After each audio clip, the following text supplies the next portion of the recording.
Welcome to the matrix of cultural conditioning, a world that's so everywhere, so deeply fixed in our daily lives that we often don't even notice its walls anymore. We navigate through life, led by invisible codes, beliefs whispered to us before we could even talk.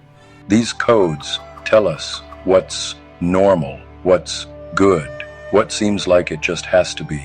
But what if I told you that many of these so-called truths are just ideas people have built up, carefully built up over generations, often without anyone really questioning them? What if the reality you know is just one version of many possible realities?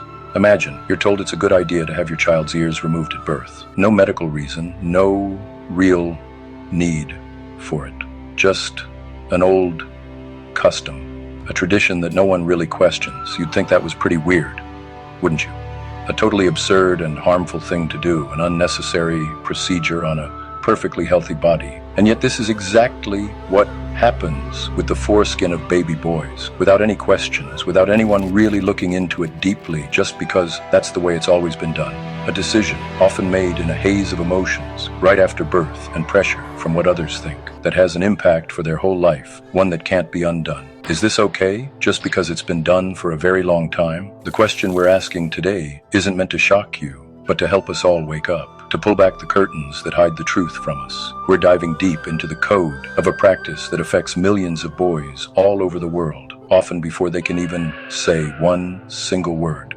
We're going to break down the myths, look at the science, and uncover the cultural programming that keeps this custom going. This isn't an attack, it's an invitation to think for yourself, to consider taking the red pill and see the world as it really is, not just how we're told it is.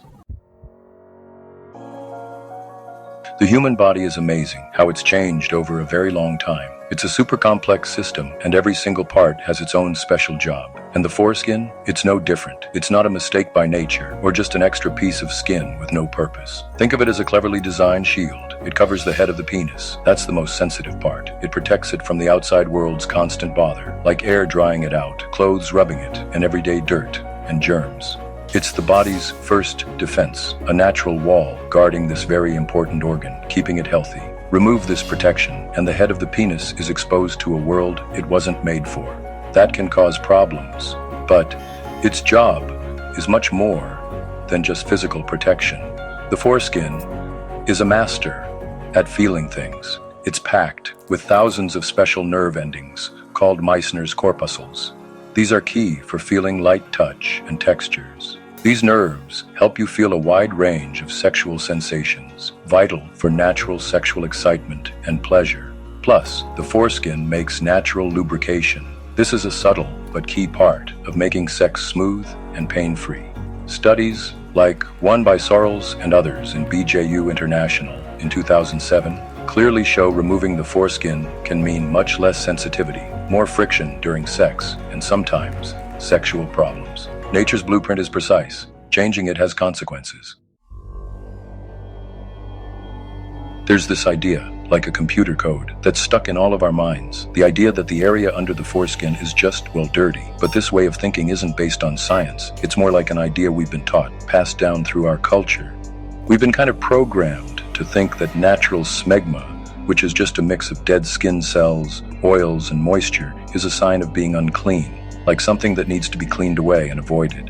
But what if this code is based on a misunderstanding, a wrong idea about something natural? What if dirty is just a label we've put on something we don't fully understand? The truth is, smegma, when you're clean and it's just doing its natural thing, actually has important stuff in it that fights off bad germs. It has things called lysosomes. They're like tiny soldiers that find and break down bacteria, and that helps keep that area healthy. The way it smells or looks might seem a bit off to some people, but that feeling usually comes more from what we've learned from our culture, not from any real danger to our health or cleanliness. If we thought about other parts of our body the same way, we might say that armpits with their sweat and bacteria are also dirty and should be removed just in case. That sounds pretty silly, doesn't it? Exactly. It's time to break down this code of disgust and see what's really going on.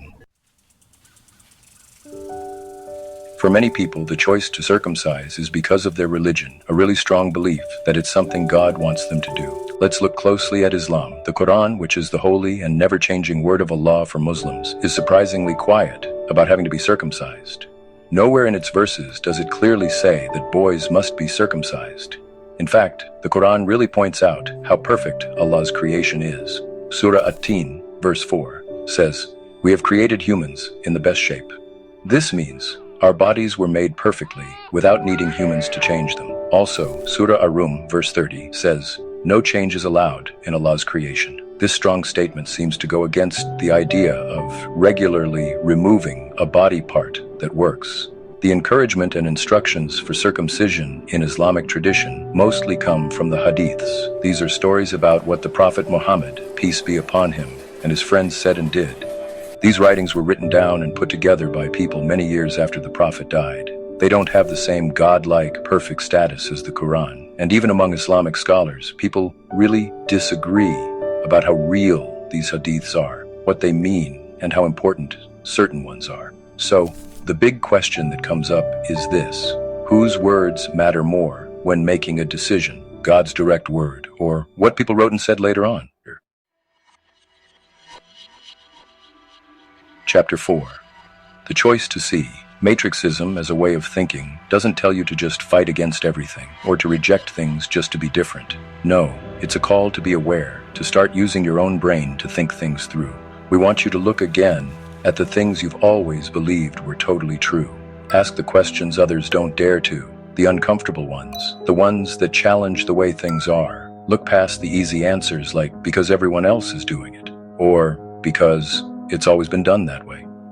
These sayings are often like shields that hide feeling unsure deep down, or not really knowing the real reasons. It's time to lower those shields and face what's really behind them. Whoever decided that a child is worth less clean, or not as accepted if he isn't circumcised, where does that idea come from? And who does it help? And if we believe in a creator who knows everything and is perfect, why would this creator design a human body with a part that's supposedly wrong or extra, a part that millions of little boys have to get removed? Doesn't it make more sense to think that every part has a purpose, a job to do in the bigger plan? This way we're all taught to think. This matrix we live in, it whispers to us, don't think too hard, just follow the crowd. But Matrixism shows another path. Waking up, finding out for yourself, and making smart, thoughtful choices. Beyond what culture tells us and what people have always said, what does science, the real facts, say about regular baby circumcision? The American Academy of Pediatrics, or AAP for short, said in their big paper from 2012 that the good things for health from choosing to circumcise newborn boys are not big enough to tell everyone that all baby boys should be circumcised. There's just no super strong medical reason to do this to healthy kids. It's a surgery to try and stop something from happening, but it's done on a healthy body part. And like any surgery, there are always risks that come with it. And this is really important. Once it's done, you can't undo it. The child, the person whose body it is, never gets a chance to choose for themselves later. The possible risks are not small, and we shouldn't pretend they're not a big deal. These can be things that aren't too bad, like infections, bleeding too much, and trouble with the cut healing up, to really serious things that don't happen often, like damage to the penis, bad infections that spread through the whole body, and feeling really upset or hurt in your mind. And sometimes, though it's super rare, even death. Also, like we said before, a study by some smart people named Sorrells and others in 2007 showed strong proof that taking off the foreskin makes grown men feel less during sex. And then there's how it can affect someone's feelings, which sometimes doesn't show up until many years later. Feelings like something was taken from them, or they've lost something, or being angry, or sad about a choice that was made for them, without them saying it was okay about their own body. The facts speak loud and clear for anyone who wants to listen. We live in a world where it seems normal and even encouraged to take newborn babies who don't have a voice yet to say what they want and make them have an operation that removes a permanent part of their body. In a world like that, waking up, questioning the way things are normally done, is a very brave act. The Matrix, the system of old habits and rules nobody questions, is always whispering in our ear. Do what everyone else does. Don't ask hard questions. Don't be different.